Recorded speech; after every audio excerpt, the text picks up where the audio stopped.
당신을 NFT의 세계로 데려다줄 NFT 로어. 자, 여기는 우리의 항해를 이끌어줄 선장 캡틴 아곤, 반가워. 그리고 우리와 함께하는 세일러 제제, 안녕. 그리고 난 그냥 바스키. 그 제제가 아이, 어이, 여이 중에 뭘 쓰죠? 여의. 여이. 오케이. 까먹지 않도록 여러분 같이. 그렇고요. 자, 그러면 1부에서는 우리가 NFT의 시작과 그리고 그 시작 태동기 때에 무엇이 있었는지, 그래서 이 NFT가 이 디지털 세계에서 자리 잡기까지의 과정을 봐왔다면은, 자, 그렇다면 이제 2부 현재와 미래, NFT의 현재는 과연 어떠한가?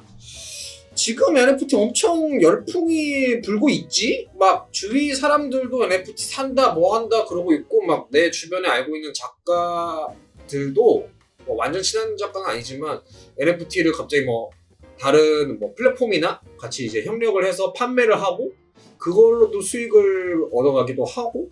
혹시 제재 근처에서는 NFT 뭐 열풍 체감되는 그런 사건이 있었는지? 내가 전에 아르바이트 하던 곳에서 NFT에 대해 전혀 모르시는 분이 이제 뉴스에 그 NFT 떠서 이제 막 엄청 열풍이다라는 걸 듣고 이제 그걸 갑자기 지가 만들어서 막 아무거나 막 진짜 막 찐 아닌 것도 막 진짜 막 그런 거 있잖아. 뭐든지 아무것도 막. 모르는 상태에서. 그 일종의 사기당한 거는? 그치. 근데 나 말 안 하. 그분이 이걸 보시진 않겠지. 아니 근데 그러더라고. 근데 나는 이렇게 안 친해서 말을 오케이. 아끼는 거죠. 말을 아껴. 그렇지. 별로 안 친한 사이에서 괜히 그런 거 말했다가는 쑥스리고. 근데 이제 그만큼 이제 사람들이 관심이 너무 많으니까 많다 보니까 이제 이런 콜렉터들이 많이 들어오는 것 같아. 오케이. 제재는 불의를 보고서 참는다. 안 친해서. 안 친해서. 말을 섞을 기회가 없어. 아니 내가 말할 게 있는데 그때는 내가 이제 맨 처음에 여기 들어왔을 때 한 1주, 2주 그때쯤에 이제 그 우리 잼스터디. 잼스터디 들어왔을 때 얼마 안 됐을 때였는데 이제 그분이 사신 게 나는 이게 찐인지 가짜인지 다 찐인지 난 다 찐으로 봤었어. 당시에는. 그래가지고 나는 이제 진짜 그냥 이런 사람들도 있구나 라고 생각을 했는데 여기 들어와서 찐이랑 가짜 이게 있는 거야. 그래서 그러셨구나. 이제 그걸 안 거지. 나중에도 말 안 해주고. 난 관도 없어. 번호도 없어. 보시고 계시다면은 꼭 제재는 그걸 말씀 안 드렸으니까 죄송해요. 꼭 그걸 어떻게 한번 말아서 하시겠지. 그래, 뭐 언젠간 아시겠지. 그럼. 어쩔 수 없어. NFT는 이 디지털 세계는 아주 단호하고 차가운 곳이야. 자, 그래서 현재와 미래 이런 우리 주변에 이렇게 체감할 수 있는 이 NFT 열풍을 체감할 수 있는 사례가 몇 개 있었는데, 자, 그렇다면은 방금 얘기했잖아요. 그래서 있었는데 열풍의 주역이라고 한다면 우리가 진짜 실제로 이렇게 우리 주변에 있는 거 말고 막 진짜 이 씬의 NFT 씬, 크립토 씬에 있는 사람들이 무엇이 주역이라고 판단을 하고 있는지, 아니면 여기서 이거를 이끌고 있는 존재들이 무엇인지. 지금 NFT를 이끌고 있는 혹은 시장에서 가장 각광을 받고 있는 거라고 하면 딱 두 가지가 가장 중요한 것 같아요. 하나는 콜렉터블이라는 거고, 콜렉터블. 다른 하나는 게임이야.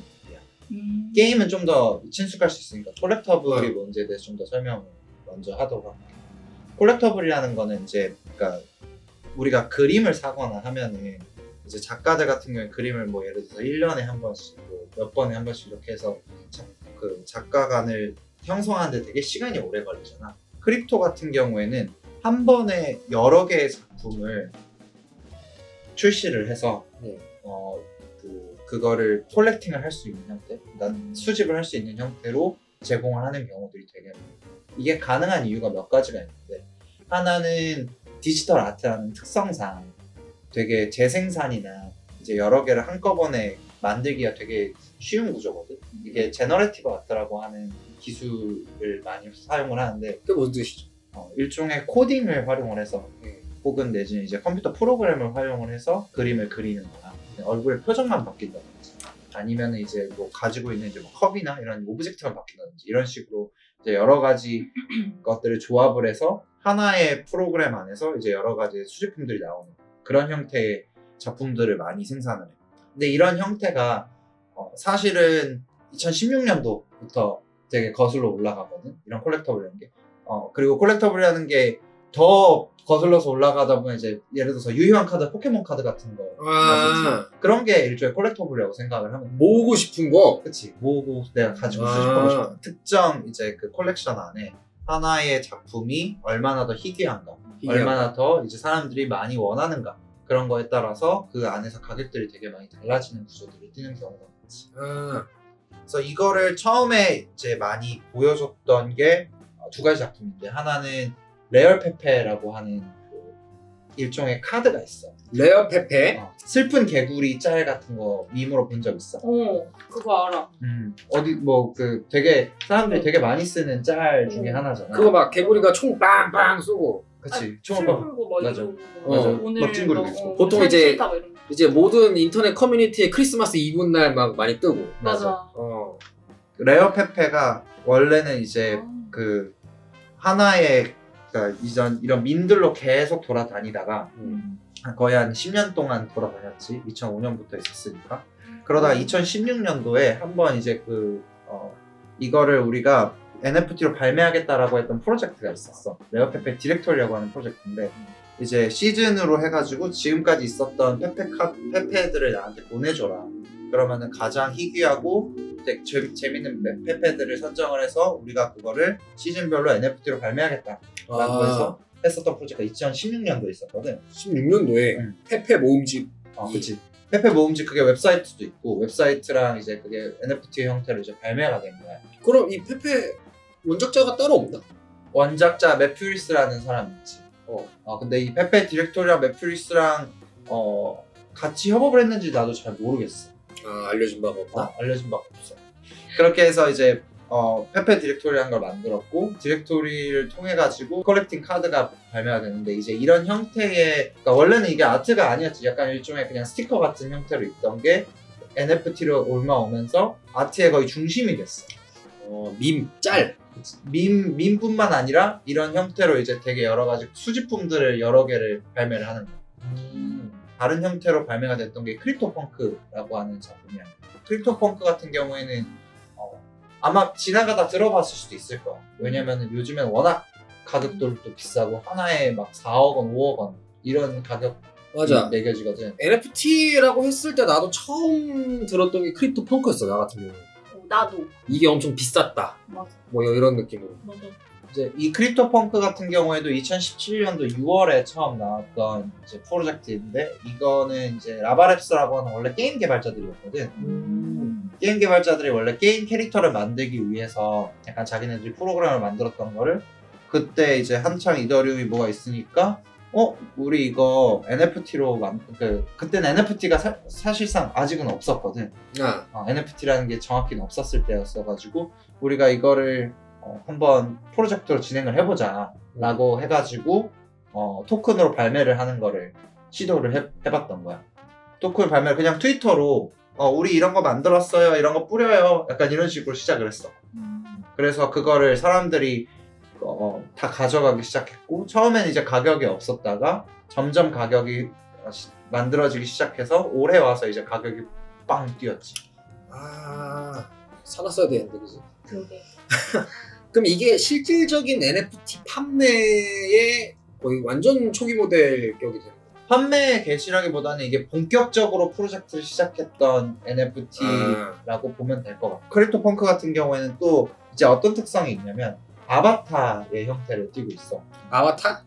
그림 자체가 사람의 얼굴 혹은 형상, 그 다음에 그 어떤 일종의 캐릭터들성을 담고 있잖아. 그러다 보니까 나의 디지털 아바타의 형태로 사람들이 쓰기 시작한 거야. 디지털 아바타라면 뭐 프사? 그치. 일종의 푸사처럼 아. 트위터에 내 푸사처럼 이렇게 걸고, 그 다음에 그걸 활용을 해가지고 나는 이런 사람이요, 나는 크립토펑크 몇 번을 가지고 있는 사람이요 라고 자기 이름 대신에 펑크 이름으로 자기를 소개를 하거나 나의 정체성 자체를 아예 펑크에 대입시켜버린 사람도 생긴 거야. 그리고 그 사람들이 지금 와서는 이제 엄청나게 유명해졌지. 펑크 가격도 되게 많이 올랐던 것도 있고, 그리고 이 이더리움 되게 초기다 보니까 이 펑크를 알 수 있을 정도의 사람이면은 이미 이 크립토라는 업계 혹은 내지는 블록체인이라는 곳 안에서 이미 정보력이 굉장히 높거나 아니면 개발 능력이 뛰어나거나 그런 사람들인 경우들이 되게 많았거든. 그렇기 때문에 그런 사람들이 더 가지고 있고 그런 그 자기 프로필을 펑크로 활용을 해서 그 나중에 막 프로젝트들도 많이 하다 보니까 크립토 펑크를 가지고 있는 사람들은 이렇게 그 크립토 내에서 대단한 입지를 가진 사람들이다. 이런 이제 인식들이 많이 생기게 돼. 이게 약간 마페처럼 되는 거구나. 맞아. 이거를 가지고 있는 것만으로도 내가 크립토 할아버지다. 맞아. 크립토 오지다. 라는 증명이 되는 맞아. 신분증처럼 쓰이기도 하네. 맞아. 실제로 가격도 지금 봐서는 신분증 충분히 할 만큼의 가격이 넘어가니까 지금 얼마인데? 지금 뭐 아까 얘기했던 것처럼 바닥 가격이 한 4억 5억 하니까 4억 5억? 음. 와 그때 진짜 샀어야 되네. 그 처음에는 얼마였는데? 처음에는 무료로 아 무료였다고? 그리고 트위터에 그냥 배포했다는 거지. 트위터를 통해 가지고 8,800개를 이제 나 우리 이렇게 뿌려요 이런 식으로 시작을 했었어. 그때 알았어. 진짜. 그래서 그때 여러분들이 NFT 로어를 보고 있었다면 크립토 펑크를 야 4억 5억을 그냥 할 수 있었는데 아쉽네. 그래서 이밖에 크립토 펑크가 있고 나서 이런 형태의 이제 그 아바타 혹은 내지는 콜렉터블 형태의 프로젝트들이 굉장히 많이 늘어났어요. 지금 요즘에 이제 NFT를 산다 혹은 NFT에 대해서 관심을 가진다라고 하면은 이제 이런 형태의 아바타 프로젝트에 참여하려고 하는 사람들이 거의 대부분. 그러니까 일전에는 뭐 작은 소규모 프로젝트들이나 뭐 이제 콜렉터블한 걸 모으거나 이런 프로젝트들은 있었는데 이런 식으로 대형의 특히나 이제 아바타의 형식을 띠고 있는 어떤 이제 많은 수량을 포함한 그런 프로젝트는 크립토 펑크가 거의 처음이고 그렇다면은 이 콜렉터블에 대해서는 어느 정도 납득이 됐고 그다음 게임이 있는데 사실 콜렉터블한 것 자체도 게임이랑 일반 우리가 이제 메타버스 아니다라고 해도 게임 안에서 막 아이템 모으고 막 캐릭터 모으고 그런 게임들 많이 있단 말이지. 그러면 이제 진짜 이제 우리가 일반적으로 다가갈 수 있는 게임 말고 크립토 씬에서 메타버스에서 이런 거를 NFT를 정확하게 사용을 하는 게임이라면 뭐가 있지? 게임 같은 경우에는 이제 처음에 게임의 형태로 나왔던 게 크립토 키티라는 게 있어. 이게 엄밀히 얘기하면은 이 NFT가 그 고양이 자체를 표시하는 건 아니고 고양이의 DNA가 있어. 그러니까 그 DNA 값마다 그 다른 고양이가 나오는 거야. 죄송합니다. 그래서 그 DNA 값을 이제 NFT 형태로 발매를 하고 하나의 DNA랑 그 다른 DNA를 합치면은 완전히 다른 이제 그 고양이가 나오는 형태로 이제 게임을 한 거야. 그러니까 A랑 B를 더하면 C가 나온다. 라는 게임을 만든 거지. 내가 어떤 키티를 수집을 하느냐에 따라서 새로운 키티가 나오는 거야. 그러니까 A랑 B 더했을 때 랜덤한 어떤 X가 나오는 거야? 아니면 C가 A, B 더하기는 C다라고 정해져 있는 거야? 정해져 있어. 어떤 게 나올 건지가 정해져 있고 그래서 뭘 샀는지에 따라서 이게 내가 만들 수 있는 것들이 가지수가 한정되어 있는 거지. 그러면 어떤 그 내가 원하는 고양이를 모으기 위해 다른 고양이들을 엄청 또 사야 되겠네? 그럴 수도 있지. 이렇게 들으면 생각보다 별거 아니라고 생각을 할 수 있단 말이야. 왜냐면 게임이라고 했을 때 되게 스펙타클하고 막 엄청 멋있고 그다음에 막 되게 화려한 세계관을 가진 것들이 많은데 A랑 B랑 돼서 C가 나온다. 완전 날먹이라고 생각을 하는데 당시에는 아직 그런 것들이 없었다 보니까 크립토 키티가 굉장히 많은 인기를 끌었어. 그리고 그때 그 당시에는 이더리움이라는 블록체인의 11% 11%? 장난 아니다. 11%를 이제 이 키티가 그러니까 고양이로 점령당해가지고 아예 그러면 이제 또 가스비가 엄청나게 올라가잖아.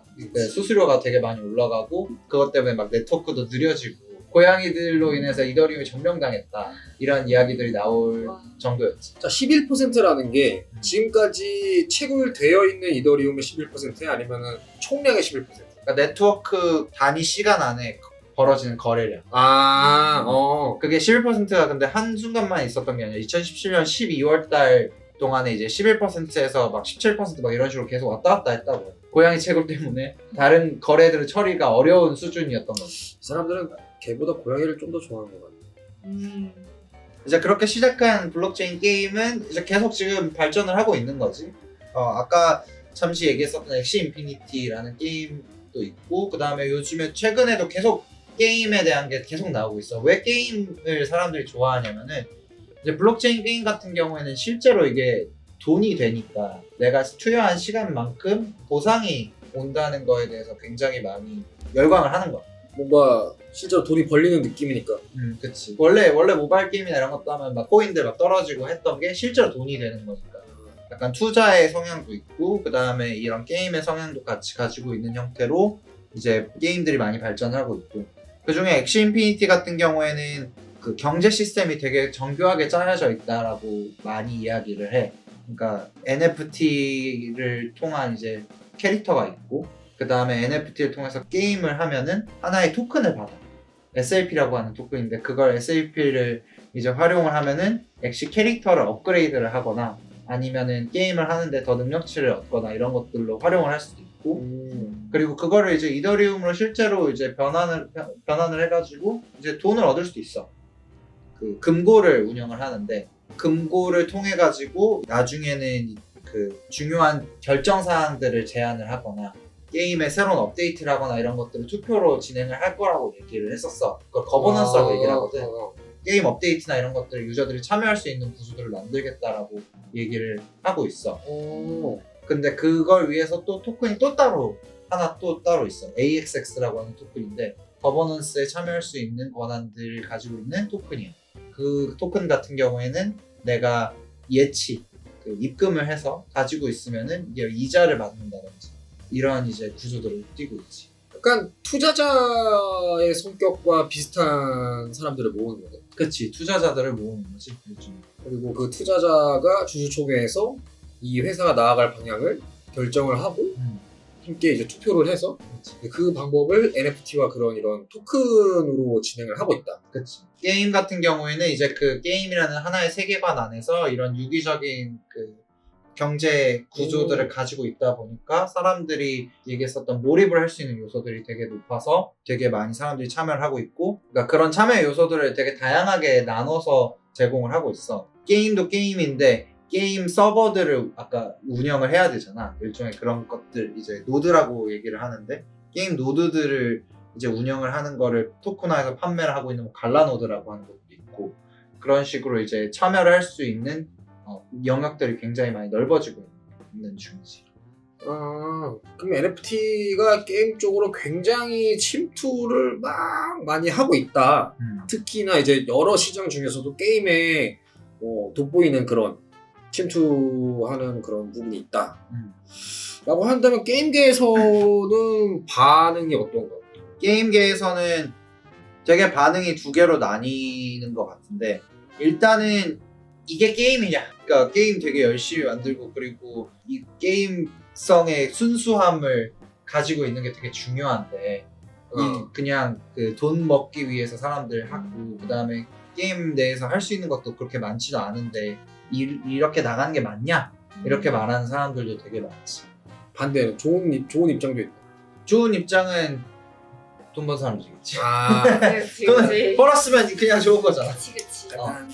간단하게 이제 하고 있는 사람들 같은 경우에는 이걸 통해서 실제로 수익을 얻고 하는 사람들 되게 많은데, 엑시 같은 경우에는 실제로 동남아시아에서 되게 많이 활용을 한다고 얘기를 해. 대학을 졸업했었을 때 받을 수 있는 임금이 한 달에 60만 원 정도에서 평균이? 평균에서 60만 원 정도인데, 그 엑시 인피니티를 했었을 때 얻을 수 있는 평균 금액이 한 80만 원 정도가 된다고 얘기를 해.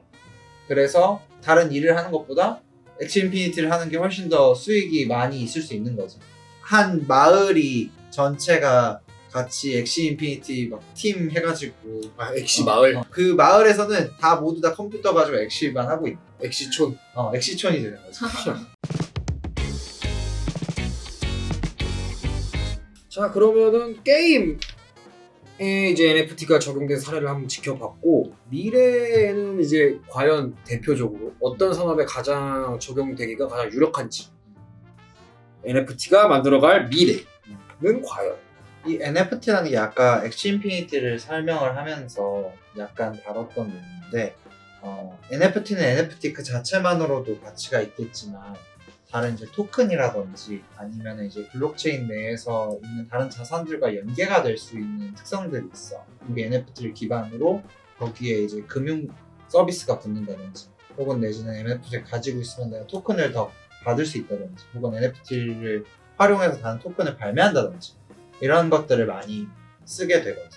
그래서 그런 이제 디지털 경제의 특성들을 반영한 형태로 되게 복합적인 서비스들을 만드는 것도 가능하거든. 그래서 아까 얘기했었던 아트라든지 뭐 컬렉터블이라든지 게임이라든지 이런 그 하나의 산업에 국한된 게 아니라 이거를 되게 다양한 그 디지털 경제 도구들과 접목을 해서 좀 더 복합적으로 활용하는 것들이 많이 나오게 될 거야. 거기에 가장 이제 선두에 서 있는 게 금융이겠지. 금융. 금융이라고 하면은 그 이제 되게 여러 가지를 말할 수 있겠지만 가장 기본적인 거는 NFT를 기반으로 뭐 대출을 해준다든지 혹은 내지는 토큰을 발행을 한다든지 그 다음에 그걸 가지고 같이 투자를 한다든지 이런 것들이 접목이 되는 거예요. 가장 이제 그 확연한 예시 중 하나는 이제 B2N이라는 토큰이 있는데 이거는 뭐냐면은 혹시 비플이 누군지 알아? 아니 난 누구? 비플이 누구냐면은 2021년 4월에 크리스티라는 이제 경매 하우스에서 작품을 팔았던 작가인데 현존하는 작가 중에서 세 번째로 비싸게 작품을 판 사람이에요. 세 번째. 그러니까 700억 원 규모의 이제 경매가 이루어졌고 되게 유명한 작가로서 이제 자리매김을 했는데 그 사람의 작품을 20개 정도 샀던 사람이 있어. 메타버스라고 하는 사람인데 메타버스가 20개의 비플 작품을 사고 그걸 기반으로 토큰을 발매를 하겠다. 이런 식으로 발표를 했어. 그게 어떤 말이냐면은 1000만 개의 토큰을 발행을 했는데 이 1000만 개의 토큰 중 한 개를 사면은 당신은 비플 20개의 작품의 1000만 분의 1을 소유하고 있는 것입니다. 라고 이야기를 한 거지. 그 NFT 소유권을 쪼갠다. NFT 소유권을 쪼개서 그걸 파는 거다. 그걸 파는 거야. 그러니까 예를 들어서 이제 아까 크립토펑크 얘기하면서 지금 와서 이제 크립토펑크를 4억 원을 혼자 주고 살 수는 없잖아. 그렇지, 비싸지. 이걸 역으로 하면 어떤 식으로 하냐면은 이제 사람들이 돈을 모으는 거야. 예를 들어서 이제 그 토큰을 발행을 해가지고 거기에 돈을 모아가지고 같이 이제 그 크립토펑크를 사는 약간 이런 식으로도 진행이 될 수 있어. 모아보자. 이제 이런 식으로 금융 서비스들이 나오는 게 되게 많아. 운영을 하는 단체들 다오라고 거의 대부분 이야기를 하는데 다오? 어. 다오가 뭐 뜻이지? 다오라는 건 이제 탈중앙화 자율 조직이라고 해가지고 Decentralized Autonomous Organization이라는 거의 약자야. 어렵네. 이게 간단하게 얘기를 하면은 블록체인에 있는 조직. 블록체인을 이용하는 조직. 이용뿐만 아니라 블록체인에 아예 그냥 아까 땅이라고 표현을 했잖아. 블록체인에 사는 조직. 블록체인 위에 있는 조직이라고 생각을 하면 이게 어떤 의미냐면은 간단히 얘기해서는 돈을 같이 거기에 모으는 형태가 될 수도 있고 아니면은 아까 거버넌스라고 얘기를 했는데 그 투표를 하는 거를 거기 블록체인에서 진행을 하는 거가 될 수도 있고 멤버들이 이제 거기 블록체인 위에 자기들의 지갑이 됐든 아니면 이제 다른 정체성들을 같이 올려놓고 그 조직체를 구성을 하는 거야. 법인처럼. 블록체인을 이용한다기보다는 블록체인으로 이루어진 조직. 블록체인 안에 있는 조직이지. 처음부터 끝까지. 그치. 그 안에서 뭔가를 하는 조직들이지. 다오라고 한다면은 이 안에 블록체인을 사용하는 사람들이 모여 있는 건데, 그럼 일종의 커뮤니티, 일종의 멤버십이라고 얘기를 그런 식으로 우리가 판단을 해도 되는 건가? 맞아. 그 멤버십이라고 보면 될 것 같고 이 다오에 들어오는 멤버십의 조건은 이제 다오에서 발행하는 NFT 혹은 이제 그 다른 형태의 토큰을 구매한 사람이 되는 경우들이 굉장히 많아. 그게 필수는 아니고 보통 통상 그렇게 한다. 그치. 왜냐면은 토큰을 가지고 있지 않으면은 다오의 일원이라고 보기가 어려운 게 블록체인 상에서 내가 있다는 걸 증명하기 위해서는 내가 어떻든지 간에 증명서를 제공을 해야 되는데 그게 토큰인 거지. 그래서 그런 형태인 거고 그래서 금융과 연계해서 같이 가고 있는 게 아까 다오라는 거를 설명하면서 같이 연계가 되는 게 결국엔 멤버십 형태의 NFT가 굉장히 많이 출연을 하고 있어. 이게 멤버십이란 게 뭐 현실 세계에서도 계속 있었던 거지만 그걸 뭐 월정액이라든지 아니면 이제 뭐 다른 형태들로 운영을 했었잖아. 근데 그거를 NFT를 가지고 있으면은 당신은 이곳의 멤버입니다. 라는 거를 증명을 해주는 걸로 되게 많이 이제 발전을 하고 있는데 그걸 대표적으로 잘 하고 있는 게 비프렌즈라고 하는 이제 프로젝트야. 비프렌즈 같은 경우에는 게리비라고 하는 사람이 만든 프로젝트인데 아트워크만 보면은 되게 약간 낙서같이 생겼어. 나이가 있으신 아저씨인데 그 아저씨가 그냥 정말로 그 도화지 위에 그린 거를 가지고서 그냥 그걸 바로 NFT로 발행을 한 거거든.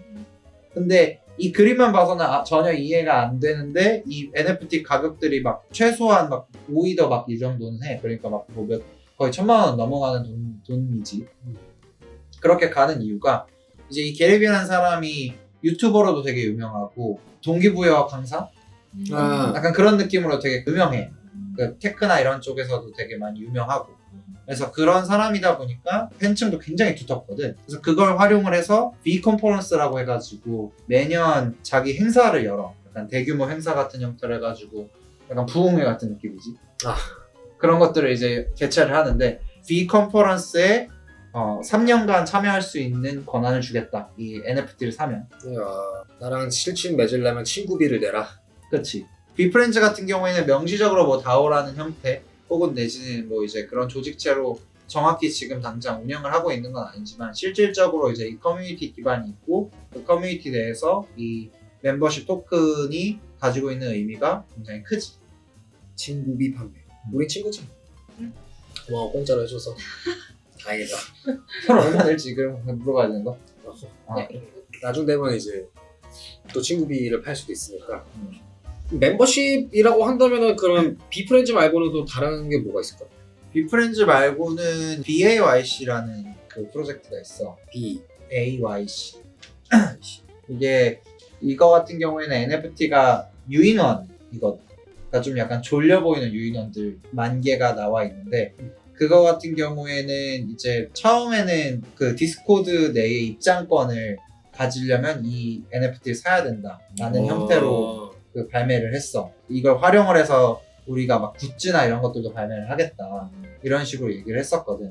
실제로 그래서 막 크래프트 맥주라든지 아니면 이제 뭐 티셔츠라든지 아니면 패션이라든지 이런 것들에 이 BAYC 로고가 들어가거나 아니면 혹은 에이프라고 얘기를 하는데 그 유인원들의 상표들이 들어가는 경우들이 있어. 그래서 그런 식으로 좀 더 이제 NFT를 기반으로 이제 실물까지도 이제 진출을 하고 있는 그런 모습들을 보이는 거지. 근데 궁금한 게 그럼 비프렌즈 같은 경우에는 그러니까 애초에 이 멤버십을 판매한 사람이 인플루언서여갖고 이게 기능을 한 거잖아. 그치. 근데 팬들한테 이제 나랑 친구하고 싶으면 돈 내세요 이렇게 된 건데 그럼 BAYC 같은 경우에는 성공할 수 있었던 계기가 뭐야? 어떤 시작했던 계기라든가 비결 같은 거. 비결 같은 거.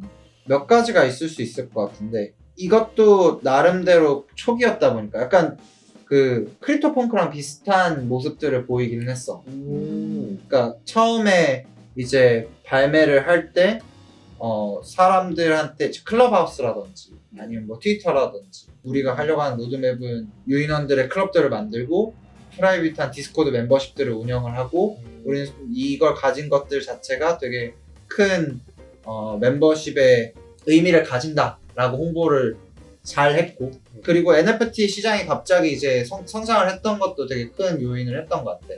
크립토펑크를 원래 샀던 사람들이 BAYC를 사고 그 다음에 여기에 참여를 좀 많이 했고 그리고 BAYC를 샀던 사람들이 또 다른 이제 프로젝트들이나 이런 것들을 많이 만들고 그걸 사고 했거든. 그러면서 지금 NFT 시장이 지금 굉장히 많이 확장이 되는 걸 보여. 이제 나중에는 어떤 사람들도 들어오냐면은 이 멤버십 NFT가 되게 힙하니까 셀럽들이 이걸 사기 시작했거든. 스테판 커리라고 하는 이제 유명한 농구 선수. NBA 농구 선수가 있는데 스테판 커리가 2021년 9월쯤에 이 BAYC를 사고 자기가 인증을 했어. 지금도 트위터 포사로 BAYC를 쓰고 있는 걸로 알고 있는데 그래서 파란색 유인원을 하고 그게 이거구나. 그게 스티븐 아오키라든지 마시멜로 DJ 그런 사람들도 이제 사면서 여기에 유명한 사람들도 이제 같이 들어가는 그런 구조들을 보이는 거지. 일단 초기 진입자였었고 그 와중에 굉장히 펑크하고 힙하기 때문에 사람들이 자연스럽게 그 안에서 모였고 근데 이제 그게 그런 힙한 사람들이 모이다 보니 얘네들이 또 이제 하는 결과물이 또 힙할 수밖에 없고 그치. 그러다 보니 그러면 사람들이 더 이렇게 더 많이 모이고 가격은 올라가고 그럴수록 더 이제 이런 작용의 모멘텀이 더 이제 굉장히 가팔라지는 거지. 아하.